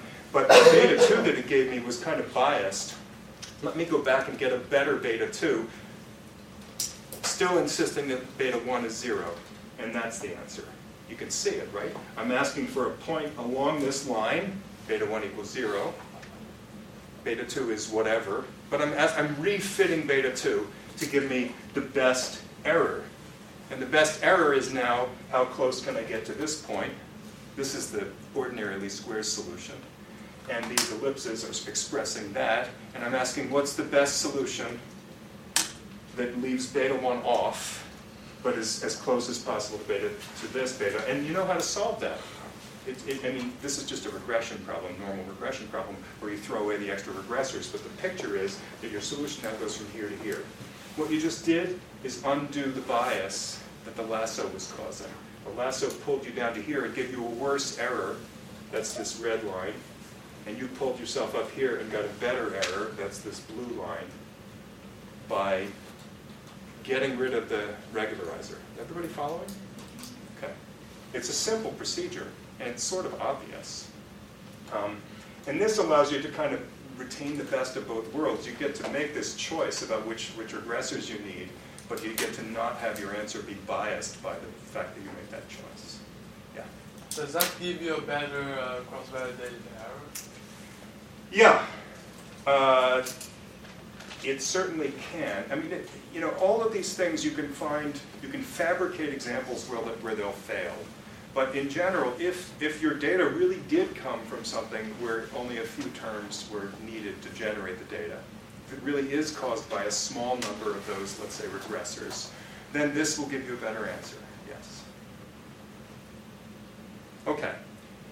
Doing all of this and going through this process kind of also makes you, if you think back, you might say to yourself, and I sort of neglected to say from the outset, if really the problem you were trying to solve at the outset was, here's a bunch of regressors, I want to figure out which ones to use, assuming that I'm probably not going to use them all, I just want some subset, which ones should I choose? We talked about this with the polynomial example, right? So I have terms, second order, third order, fourth order, fifth order, all the way out to, 10th order. I want to know which set to use. And the way we talked about this was kind of, we always assumed that we want, 0 through something. Maybe not all of them, but 0 through something. But what if, in the general problem, you might want some subset and you don't know which subset, right? And so you don't really want to go down this path of saying, well, I'm going to try all possible subsets. You can certainly try all orders up to any maximum order, but you don't want to try all subsets because there's too many. So this solves that problem, right? This says whatever the regressors are, these could be polynomial terms, they could be whatever you want. In this case, they're these different kinds of data that were measured. You can use this, the lasso, to select subsets of regressors. But there's another method for solving sparse inverse problems. This is a sparse inverse problem. And the lasso is one way to solve them. And there's another, actually a whole class of methods. And we refer to those as greedy methods. So they're more algorithmic. And the idea is really simple, so I'll just tell you in words. It's the following. And it's related to what I just told you about the relaxed lasso. So you do the following. You take your regression problem, you fit the full model, all of the terms. And you ask, which term matters the least? So in this case, it would be this guy. And you throw that term out. Remove it. But now you don't say, well, which one matters next least? You stop, after throwing away one term, you go back and you refit the data. And the reason that's important is because, of course, often the regressors are correlated with each other. They're related to each other. And if you don't refit the data, and just pick the next biggest one, you're not taking into account the fact that the one you just threw out actually will affect the fits of the other ones. So go back and refit the data, and then throw out the next one. And then refit the data and throw out the next one. This is called a greedy procedure because it operates, it's not actually necessarily going to choose the optimal subset of regressors, but it will greedily choose one at a time which one to throw out. Now you could proceed throwing them out one at a time, or you can go the other way. You could start with all the regressors, one by one, ask, how well can I explain the data with each one of these, one at a time? Pick the one that explains the most data. That one goes in the keep pile. Now project out or remove what that one explained, and go back and fit the other ones one at a time, and ask which one goes next into the keep pile. So these are both greedy procedures. One is starting with all of them and throwing them out one by one. The other one is starting with none of them and adding them one by one. They're both greedy, and they both can lead you into non-optimal solutions in terms of the actual subset, but they're pretty easy to execute. So the two methods we have for solving sparse inverse problems are greedy methods where you just kind of go through one at a time and make decisions, binary decisions, yes to keep, no to throw it away. And things like the LASSO. And there are variations on both of these. I'm giving you the simplest case of each of them. The LASSO is the other method. Put in a regularizer that induces sparsity. It tries to throw away unnecessary bits by squeezing them out. And then you can use that to select which ones to keep. Okay? All right. So that's, in a sense, what I just gave you is a platform for a lot of modern machine learning and a lot of actual real data problems. Forget about machine learning, and most of you are not interested in machine learning, except that, like I told you in the beginning of the course, it affects all of statistics. It's changing the way people do statistics, the way people do calculations on data. So you kind of have to care at least a little bit. Okay. That's it for talking about that stuff. Now, we have 20 minutes to go, so let me just, what I'm going to do, Mike is laughing, as usual. This is the usual arrangement in this course. I babble, he laughs. I make stupid jokes about cowboys sleeping in hammocks, and then nobody laughs. That's pretty much how it goes. I'm okay with that. It could be worse. I'm going to introduce this. I'm not going to get through all of it, but we'll start, and then Mike will finish it on Tuesday. This is by request of Lyndon, who reminded me that this is part of the homework. So now everybody's sitting up. So we need to tell you about clustering. Okay. So a lot of the problems that we've worked on and talked about, fitting data, are supervised problems in the parlance of machine learning. So regression is the classic supervised problem. I have inputs and I have outputs, and I'm trying to ask what's the best way to map the inputs to the outputs. And I have some data, which are examples of input-output pairs, x's and y's if you like. If you go back to the simplest form of regression, I have x's and y's. And I'm trying to fit a line, which is a way of explaining how to get the x's to map to the y's, right? That's called supervised learning, or supervised optimization, because you're telling me what the input is and what the output is. You're giving me examples in your data set of input-output pairs. There's another kind of optimization and learning, which is called unsupervised learning, which is you don't give me input-output pairs, you just give me data. Just a pile of examples, and I'm supposed to figure out something about how the data are distributed. That's the basic problem. Okay? And we have an example of that too from early in the course, and that's principal components analysis. Or total least squares if you like. Right? You hand me a pile of data, it lies along some coordinate axes. They're vectors, and they lie in some vector space described by some coordinate axes. And the data come in and they lie in some cloud, and my job is sort of to describe the shape of the cloud. Is it elongated? Is it fat? Is it thin? Is it narrow? Is it shaped like a javelin? Is it shaped like a discus? Is it shaped like a shot put? Right? What's the shape of the data? And we have the most basic tool for doing this, for solving this problem, is PCA, which is really just something that's built on the SVD. Right? And we talk a lot about that when we did least squares, total least squares, right? You want to figure out what's the shape of the data, you measure the second order statistics, the covariance matrix, and then you analyze that covariance matrix, and it tells you where the axes that are, how long you can partition the thing into axes, and you know how spread out the data are along each of those axes. Okay.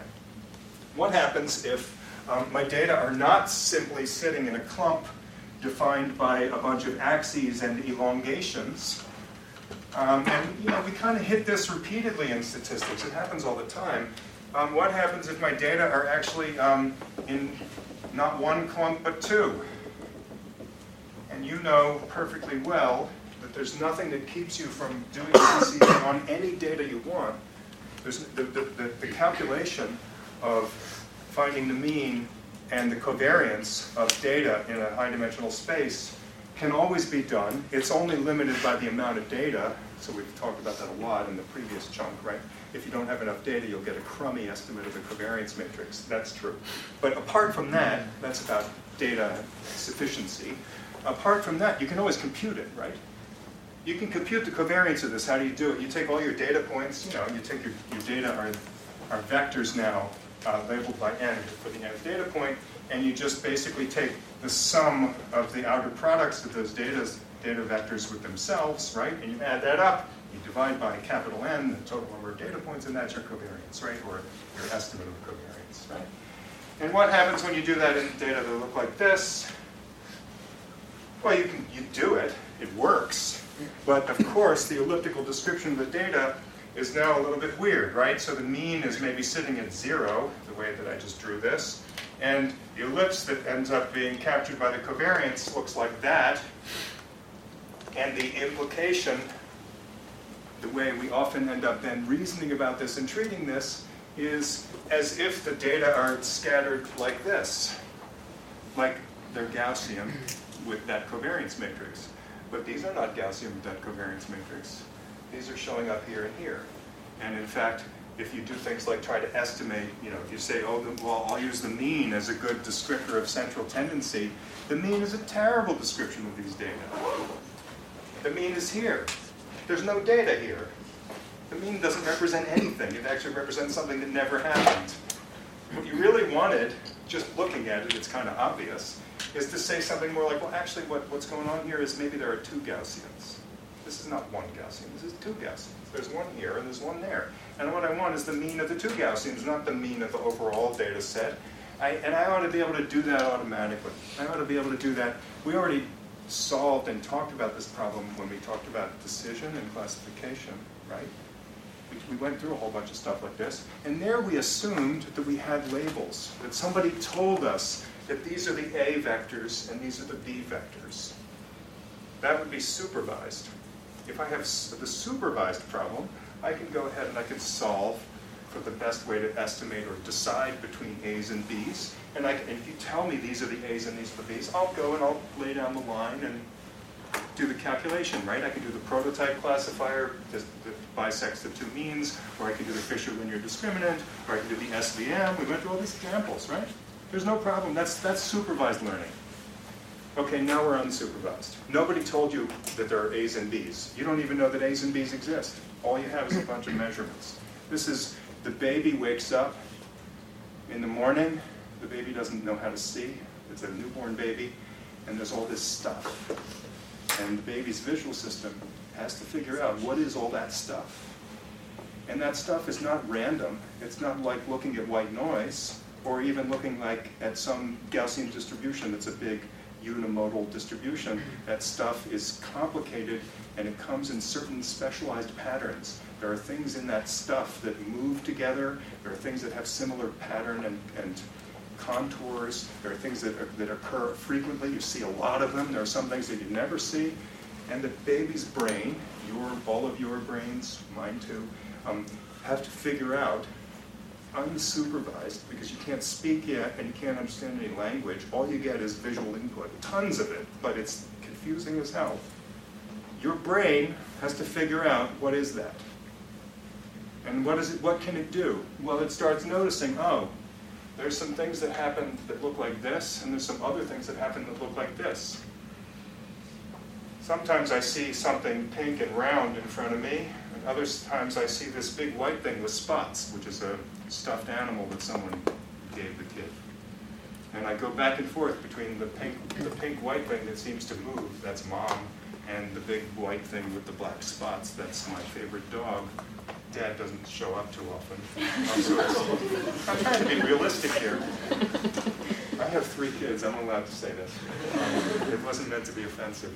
So you go back and forth between these 2 things and you say, oh, gee, there's some stuff that looks like this and there's some stuff that looks like this. They're different. And you start to internally recognize that, oh, maybe I ought to represent these 2 different things. This is not all one big mush. It's 2 different things. There's this thing and there's this thing. And let me separate them and let me figure out how to quantify and understand what's going on here. And I'll quantify and summarize and try to understand what's going on here. And all of a sudden, you have unsupervised figured out that the world is not one thing but 2. Okay, that's how I think vision works. That's how I think all of your senses work. I'm not going to prove that. I'll try. The basic problem here is unsupervised learning. You have to figure out how things are broken up. And a simple case of unsupervised learning is the one that I'm kind of getting at in this picture, which is clustering. We're going to call it clustering. Now, clustering is about observe a bunch of data and figure out that actually it partitions into these groups. And your job is to figure out which data point belongs in which group. But it's a little bit weird because it's a chicken and egg problem. You don't even know there are groups, and you don't know how many there are.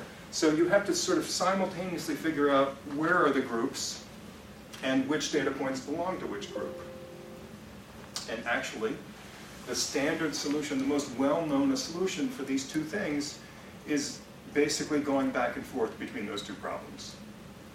You start out by assuming something about the groups, like how many there are and maybe where they are. Then you assign the data to the appropriate group. Then you go back and you re-estimate where the groups are. Because once you've assigned the data points, you can actually take the mean of the data points that you assigned. So let's talk through that. This is an outline of what we're going to cover, but I'm not going to get through all of that, so let's just talk about k-means. So this is an algorithm called k-means. It's very old. It goes back to the, I think, 50s, 60s, something like that. And we're going to alternate between two steps. One step is assign the points to clusters.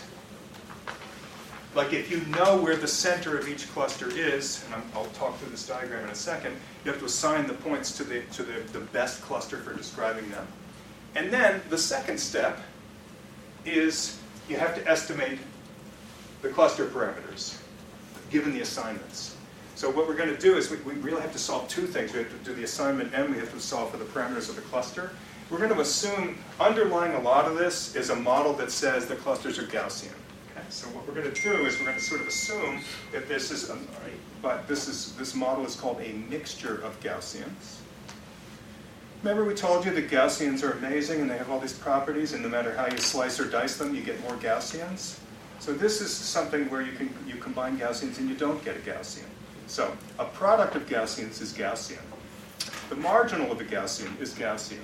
The conditional density of a Gaussian is Gaussian. The sum of two random variables that are Gaussian is Gaussian.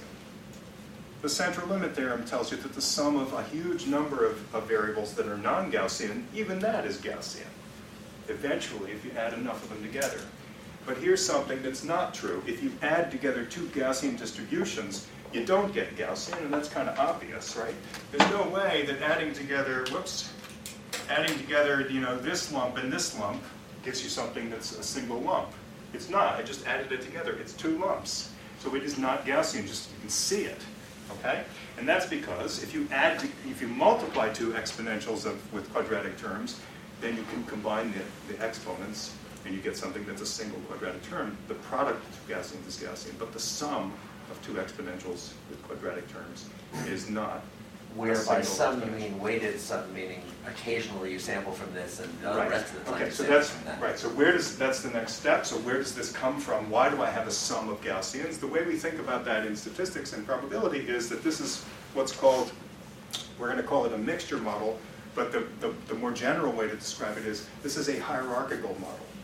So the idea is there's some random variable, let's call it C, and C determines which class you're in, or which cluster you're in. We can use C for class or cluster, it doesn't matter. And then after C, so C flips a coin to decide which cluster you're in. So think of this as a discrete variable. And then based on which cluster you're in, you go off and that cluster has some parameters. Let's say it's Gaussian with a particular mean and a particular covariance, so mu1 and c1. And then you draw a sample from that Gaussian. If you pick cluster number 2, then you draw a sample from mu2, c2, right, etc. So the idea is there's a whole bunch of Gaussians. They each have a different mean and variance, potentially, covariance. And there's some hierarchical, there's another random variable back behind the scenes, which is deciding which of these Gaussians to use to draw the next data point. We can call that the generative model, or that's just the description of where the data came from. The idea is there's not one probability urn, there's a master urn, that's this one, and then there's these sub-urns. And this is hierarchical because these are which suburb you end up is conditioned on, depends on the choice of this, right? It's still, just a probabilistic model for where the data came from, but it's a little bit of a complicated one because there's kind of two steps and there's two random variables. There's the variable that chose which class, and then there's another variable that chose which point within that class, okay? So that's the description of the data. This is a way to make a mixture of Gaussians. So if I have two Gaussians, there's a binary thing that just flips a coin to decide which Gaussian to use, and then you draw a sample from that Gaussian. And when you look at the distribution, if you draw lots of samples like this and you make a histogram, you'll see the two bumps for the two Gaussians. Or if the Gaussians are on top of each other, you'll just see one Gaussian because they'll be all lumped together. Or if it's one narrow Gaussian and one broad Gaussian, you'll see a narrow clump and then some heavy tails for the second Gaussian. That's a mixture of Gaussians, a mixture of two Gaussians, and it comes from a hierarchical model. I'm just trying to give you some names, nomenclature for these things. Okay. If we make a simple assumption that the Gaussians are all the same, and not only that they're all the same, but they're all unit variance, okay? So get rid of the C1, C2, C3, C4, just put the identity for each of the covariances. The only thing that's different is the means. It simplifies the problem, and it leads to the k-means algorithm, basically. This is a greedy way to solve this, okay? So how does it work? First thing, if I knew where the centroids were, the centers of the means of two of these Gaussians, let's just do two, okay? So here's mean 1, and here's mean 2, and I have, it's a Gaussian around this, and a Gaussian around this. I'm drawing several contours for level surfaces of the Gaussians. If I have to make a decision, if I give you a new data point, you have to decide which class does it belong to, how do you decide? Well, the answer is, first of all, visually obvious, but also we already went through this. That's the decision problem, okay? So if I have two, how do I decide? These are circular Gaussians, so it's especially easy. If they were not circular, if they had some elongation, you would do a Fisher linear discriminant. But if they're circular, you do what? Remember, anybody want to say? Prototype classifier, right? So I basically draw a line between the means, and I draw this perpendicular bisector, and I just say if I'm on that side, then I'm going to assume it came from that one. If I'm on this side, I assume it came from this one. I'm not always going to get it right. We talked about this a lot, right? There's a tail where you make mistakes. You get basically misclassifications, but that's okay. This is the best you can do. And the optimal thing to do is to draw a line. It's a straight line border between these two. What if there were three of them? I'm going to add another one. And you have the same problem. I'm going to now give you a sample, and you have to decide which one did it come from. You have to choose from three, not two. It's like multiple classification, not just binary. It's ternary, right? I have three. Well, how do I decide? Well, you can kind of think of it pairwise. I could decide between these two by drawing a line like this. I could decide between these two by drawing a line like ye. It's getting messy. It is. It's going to come out there. And actually, the right answer, of course, think maximum likelihood, right? I have three Gaussians. What I do is I calculate the probability of my data vector with respect to each of the Gaussians, and I pick the one that's biggest. It's the same thing we did in the 1D case, right? We said, okay, just draw the two curves, and the answer for the decision is you pick the one that's highest. That's maximum likelihood, right? I'm going to draw the likelihood curve for each of the two models, and here I've got three, so I'm going to have to calculate the three models, and I'm going to pick the one that's max. And it turns out that when you do that, you end up with a diagram. There's one on the screen. This is called, it has a name, it's called a Voronoi diagram, which is basically what is formed by building all the perpendicular bisectors that are like halfway between the means of every pair, putting down all of those bisectors, and it turns out that they basically divide up the space into these sort of faceted polygons, okay? So what's going to happen here is we've got that one, we've got this one, and we've got this one. I just basically took the three lines that I originally drew and I stopped each of them. So this one doesn't need to continue because it's dividing these two, but it's once you get over in that territory, this one wins. And these two Once you get over in this territory, this one wins, etc. So this is a three-way division between three Gaussians, and if I keep adding Gaussians, I will just keep adding planes or lines. But in particular, in this case, the Gaussians are circular, they're the same circular, we're assuming they're all the same Yeah, I'm variance. doing the simplest possible arrangement. And so, you know, likelihood goes with what's in the exponent, and what's in the exponent is how far are you from the mean? Right. And so you end up with what's called nearest neighbor. So, and a Which one are you Voronoi closest region to? is exactly that. It's just pick the closest one. That's it. It's what Mike just said. Each one of these in the Gaussian is just the squared error, the L2 norm, distance from the mean of each of these means, and you're supposed to pick the one that's highest in terms of probability, which is the one that's lowest in terms of negative log probability, which is the one that's closest. So you basically say, if I'm here, it's this one. If I'm here, it's this one. Just pick the one that's closest. And there's always a unique answer. And the answer, the decision boundaries, are just these lines that are perpendicular bisectors between each of the pairs. And here's an example with 4 of them, right? So there's a spot on each of these, which is the centroids, and here's a 4-way division. You can see that it starts to get kind of interesting, the shape of these polygons, but they're always straight lines, or in multiple dimensions, it'll be planes or hyperplanes, separating these things, okay? So that's how you solve for that problem. If you knew where the centers were, and we're leaving out the covariances here, but you can mix that into here, if you know where the means are, you can solve for the assignment. That's what this is. How do you solve for the assignment? You just pick the closest mean. Each data point gets assigned to the closest mean. Done. Now you've done the assignment. Each of these data points belongs to one of these classes. Now you go back, and remember you didn't know the means. You were guessing, so they were probably wrong. You go to the second step. The second step is that if you know the assignments, it's very easy to estimate the means. How do you do that? Well, that's how do you estimate the mean of a bunch of data? You take the sample average. Right? So just take all the ones that were assigned to this clump and re-estimate the mean for this clump as the sample average of the data, which might not be where you had the original mean, because remember, this whole thing is, you know, we're going back and forth between these two steps, where each step assumes that you have one of these things, but you don't have the other. In one step, you assume you know where the centroids are, but you don't know what the assignment is, so you do the assignment by basically picking the closest one. That's the Voronoi regions. And in the other step, you assume that I know the assignments, but I don't know where the means are, and you estimate the means by just taking the centroid of the data in each class. And k-means is just go back and forth. Until it stops. Until it stops. Okay, so you have two steps. Each of the steps is very easy. It's not hard to calculate. But you don't actually, this is a non-convex optimization problem. And you don't have a guarantee that you're going to solve it this way. It's simple, and it's easy to iterate until it stabilizes, but it may not give you the right answer. It'll give you some answer. And here's, let's see, I have some examples. Oh, this was meant to pop this up.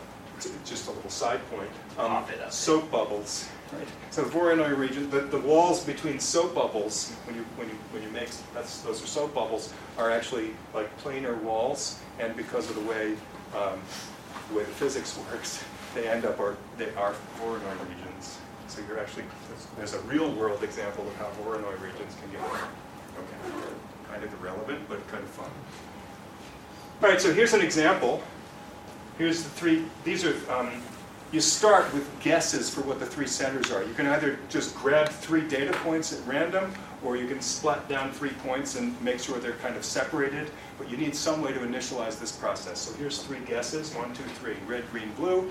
And what do I do? First step is do the Voronoi thing to assign points to each of these things, and I should have drawn the Voronoi boundaries, but basically all these are going to the red one, all these are going to the blue one, all these are going to the green one, according to the Voronoi calculation, right? Just which is the closest. Okay? So you just basically assign each point, you give it a color label, which is its closest centroid. And now, given that assignment, erase these 3, 1, 2, 3, and re-estimate. Notice that now the 3 centroids are in pretty different places. They moved a lot. The green one is pretty obvious, right? That moved up a lot. It was down here, it moved up to here. Okay? So step 2 is I re-estimate those guys. Now go back and do the assignments again, because now the assignments are going to be different. The means just moved. Redo the assignments. Then redo the estimation. This is iteration 9, and it looks like it worked. For this problem, if you had to do it by eye, and I just gave you the data without any centroids or anything, you would probably say, yeah, it looks like there's a clump down here, and there's a clump over here, and there's a clump over here. So you, by eye, would have guessed that, and that's actually what this thing found. 1, 2, 3. Okay, it says these data came from a mixture of 3 Gaussians, and roughly those are the locations. It doesn't always work, so here's an example where it failed. Here's a case where they're coming from 4, and these are 3 solutions obtained with different random starting points. This one looks pretty good, I'd say. That one's not looking too good. It's kind of weird. It's like split these into 2. And this one's maybe not looking so good either, because these 2 are sort of close to each other. This one looks the best, but how did we get this one? Random starting points. So this is basically start the procedure with one set of random points, you ended up here. Started with another set, you ended up here. Started with another set, you ended up here. So what do? Well, you could measure the total error in explaining the data using this model. Let's call it a Gaussian model. You could calculate what's the error in explaining my data in these 3 cases, and this one would probably win. So you can do that. Just do lots of random starting points, and then at the end, compare all your results and pick the one that's best. And there's really not a better way to handle this. This is the problem with this method, right? So this is, again, an unsupervised method for finding clusters. And it's simple. That's a big plus. And it doesn't take long for it to converge, but it doesn't always get you the right answer. Okay. Here's some more cases where it's going to fail, right? So obviously, if you have classes that are not obeying the assumptions of the model, like spherical Gaussian, well, this is not going to work. You can go ahead and do it, but here's an answer that it gave in this case. It put the mean, 2 means here and here. It didn't find these 2 curly things, even though this is clearly by eye, not overlapping. Instead, it put 1 mean here and 1 mean here, and it took this clump and this clump, right? So it didn't really work. Same thing here. This is another example of clusters that have very different standard deviations. So if you're using that simple Gaussian model, assuming everybody is circular with the same variance, it didn't work here. It won't work here. It ends up it would rather put one mode here and 2 over here than actually find the 3 that are there, because it's assuming they're all the same variance. Okay, and this one's much more spread out. So it doesn't know what to do with that. It ends up assigning 2 to that. Okay, so this is just to illustrate that this is not guaranteed. Okay, there's a way to make it better, and you're going to see that tomorrow in lab. But the basic idea is very simple. Well, there's one thing you can do is first of all, allow the covariances to vary. Try to estimate those 2. But now you have more parameters. You have to estimate both the means and the covariances. So you're going to have an issue in terms of the amount of data you need. The other thing is to, instead of making hard, insistent decisions about the assignments, this point belongs to this cluster, do something soft. Say, give a probabilistic estimate, the probability that each point belongs to each of the classes. And it turns out that softening things like that often can yield a better solution. And so that thing is a variant of what's called the EM algorithm. And you're going to actually implement something like that. And you'll hear more about it tomorrow, right? Okay. All right, that's all I'm going to do for clustering. See ya. Look.